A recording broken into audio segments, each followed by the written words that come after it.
पुरोगामी विचारसरणी असलेला भारत आधुनिकता, प्रगती आणि विकासावर भर देतो. या वाक्यातील कोणता शब्द शुद्ध स्वरूपात आला आहे? याचा अर्थ दिलेले प्रश्नामध्ये काही अशुद्ध शब्द दिलेले आहेत, त्यातले शुद्ध शब्द आपल्याला ओळखायचा आहे. मग पर्याय क्रमांक आहे पुरोगामी. पुरोगामी हा शब्द असा असतो का? नसतो. मीला पहिली वेलांटी असते.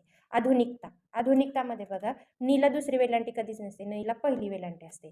प्रगती, प्रगतीमध्ये काय असतं? तीला दुसरी वेलांटी असते.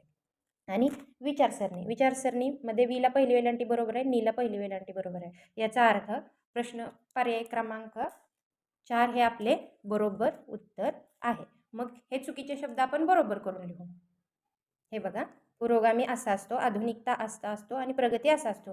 आणखीन या वाक्यात इतर काही शब्द आपले चुकीचे आले आहेत का, अशुद्ध आले आहेत का बघा.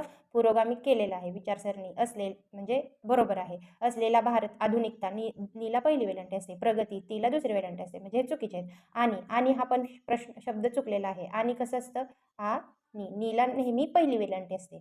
विकास विकासावर हा पण शब्द चुकलेला आहे. विकासावर कसा असतो? वला पहिली वेलांटी असते. विकास, विकासावर असा शब्द असायला हवा. भर देतो या तर आपल्याला चुकीचे शब्द, अशुद्ध शब्द समजले, शुद्ध शब्द कोणता आहे हे समजले.